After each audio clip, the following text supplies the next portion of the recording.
Each morning, real setups are broken down with entry strategies and technical reasoning behind every trade.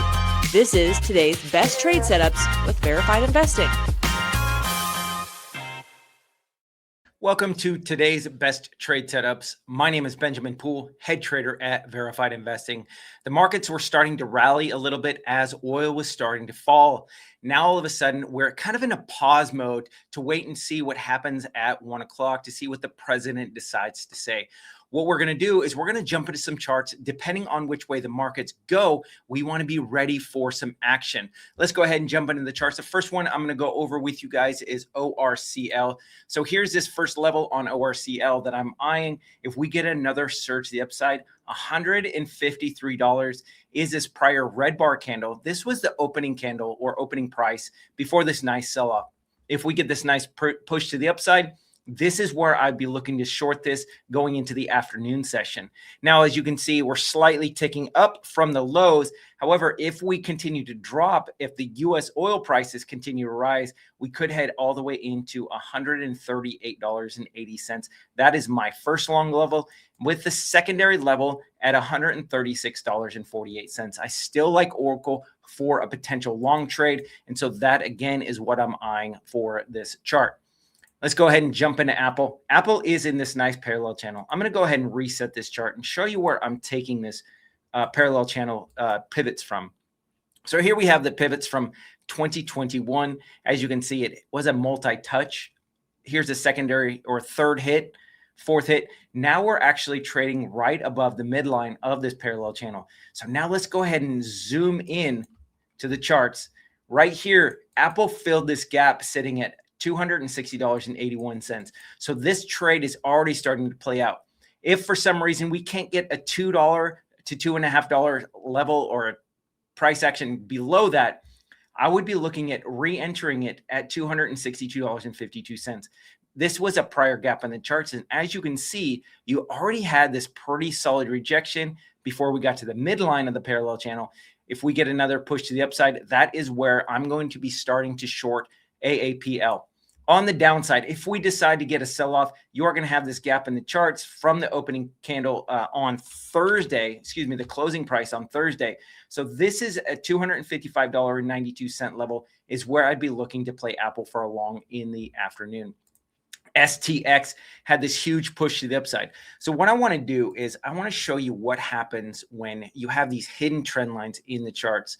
So I'm going to connect a bunch of pivot tops. Price action consolidated, got above it, got below it, and now we're reattacking the underside. So if we can get a little bit more of a push to the upside, I'm actually eyeing $475 Pierce for a potential short trade today. Now, again, this is all going to be dependent on what happens with oil. If oil starts to surge down, the markets are going to surge up, and I do think STX could head as high as $300, $500. So this is a trade setup that I would be eyeing to dollar cost average every $5 higher, all the way up into that $300 whole round number. So let's go ahead and jump into the charts. Here are these pivot tops that I was mentioning. So it starts from the lows of April 2025. It was a second hit, third hit, fourth hit, fifth hit. And then all of a sudden, we got this huge bid to the upside. As you can see, this support level or resistance level became support once price action got above it, chopped alongside of it, got back below it, resistance. And so now what we did, we actually tagged this at $470.51 and got above this previous all-time high. Now we're getting a little bit of a rejection. If the markets do get a bid, again, $475.57 is where I'm looking to short this thing going into the afternoon session. Sometimes in the afternoons, you can get these market floats. That's why I would be willing to dollar cost average every $5. So I'd start at $475.57, and then I add above 480, and then 490, 495, and then the max upside that I see for STX today would be the $500 whole round number. The reason I really like that psychological level is if you're an investor who's going long on STX right now, where are you likely to take profits? It's at whole round numbers. And so that's why I'm targeting the max upside today at $500, because if I was an investor, I would actually look for that push up there and have my profits there. Or if I'm shorting it, I'm likely to remove my shorts off of the table at that $500 level. I know that could prop it up a little bit, but as people are exiting those trades, it allows the sellers to really drive that price down. And so again, I'd love that $500 whole round number for a potential addition to my trade on STX if we can get another surge to the upside. All right, next we're going to go into LITE. LITE had this nice push to the upside. Similar to what's going on with Apple, you're inside of a parallel channel. We did have a nice push to the upside. Pre-market on LITE, we got up as high as $460. That was a good move from these lows right here, all the way back up to this level. And then we actually got back to the midline, or just above the midline right here, about $790.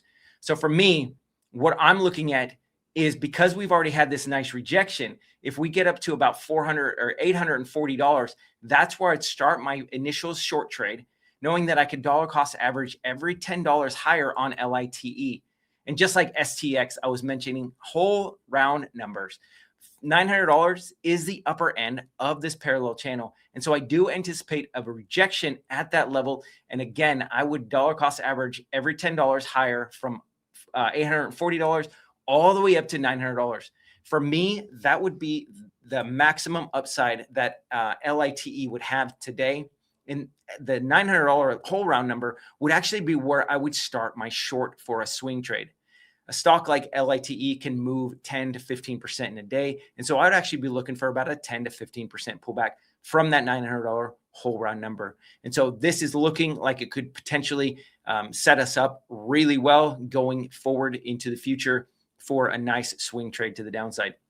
Now, for some reason, I don't anticipate this happening, but the president could say something very bearish for the markets. And if we get down to $764.65, you are going to get a lot of support. This was a prior gap in the charts. That's actually where I was starting a short trade yesterday and on Thursday. And then all of a sudden you had this huge move to the upside. So once price action does get back into this level, because it was prior resistance, price is above it now. Once it does get back into that level, that would be your your long level for today's trade. And I think that would be the max downside that I would have for LITE.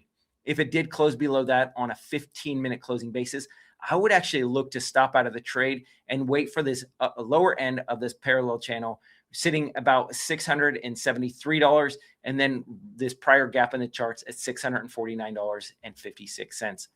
Tesla was having a nice surge to the downside. I love this chart. It's finally getting overly extended. We're getting into a lot of support. So $351.87 is where I would be looking to take a trade for a long trade this afternoon. If price action does close below this on a 15-minute closing basis, I would actually look to stop out of this. Let's go ahead and jump into the charts. We're actually closing or getting below this gap right here at $355.28. And so if you can pick this up at this prior support level / resistance level at $351.87, where price action a couple days ago actually got saved, this is where you're going to enter a trade, or this is where I'd likely enter a trade. And then you could always dollar cost average all the way down to $338.48. So this is something that I would stop out on a day or a 15-minute closing basis below, and then re-enter this trade at $338.47. On a swing trade, what I'm eyeing is this really beautiful downsloping trend line. Connects this pivot top here, secondary hit, third hit. See all this price consolidation. Price tried to get above it, got rejected, tried to get above it again, and then again. This is basically capping the max or the upside on Tesla. So if we can get a bid here and break above this downsloping trend line and confirm above it, I would actually be looking to play a retrace to the scene of the crime at about $351.87 if we can break, confirm, and retrace. And this would be a swing trade level for me. On the upside, if we get this nice rally, this gap in the charts sitting at $381, let me go ahead and put this exactly where it is. This gap in the charts, $381.26. If we can get this massive surge to the upside, that is going to be where I would take a short trade on Tesla today. last but not least, let's go ahead and go into Roblox. Roblox had this nice surge to the downside. I'm going to zoom out a little bit. You had this prior gap in the charts where price did get below it, got saved at these high pivot or these low pivot points right here, just above the whole round number of $50. And then all of a sudden, we got rejected today at $60.56. So if we can get another surge to the downside, I would actually be looking to play this about $355.53. This would be a stop out level for me on a 15-minute closing basis. But for more of a swing trade, man, this is getting really interesting. $51.91 is where I'd start picking our Roblox up for a swing trade. So ultimately, I do like this trade. Now on the upside, anybody who's swing long, here's the downsloping trend line that has been capping price action. As you can see, here's the first pivot, secondary pivot, third pivot. And I realize that I have a ton of different lines on the charts. So here's this downsloping trend line that I would be monitoring. You needed to get above $60.56, all this low resistance area, confirm above it, and then you could actually play this on a retrace as scene of the crime for this the broken downsloping trend line. If we can confirm above it, that would be a great opportunity to swing trade long on Roblox. So that's what I have for you guys. Thank you for joining me this afternoon. A lot of things are going to be contingent on what happens at 1 o'clock. So you guys will get this information prior to the release so you can have your levels set and ready to go depending on which way the markets go. Now, if you guys are getting something out of this, please make sure you're going to liking, following, subscribing, and sharing with those friends so that way they can get the same market information that you're getting. Last but not least, let me go ahead and see. Oh, yeah. Verified Investing Extras is a secondary channel that we have for you guys. We know you guys are thirsty for knowledge. We have a lot of information for you guys. And in order for us to give you guys all the alerts that you guys are requesting, we actually had to create a secondary channel. And so not only do we have verifiedinvesting.com, we also have Verified Investing Extras for you guys to get more alpha on a regular basis. So please go ahead and check that out. Scan that QR code, and then you can be taken right there. So go ahead and hit that like, follow, and subscribe button, and ring that bell so you can get notified every day our market or our notifications, or excuse me, our videos go out for you guys. So that's what I have for you guys. Thank you so much, and we'll see you guys next time in the charts. You guys have a great rest of your day. Take care.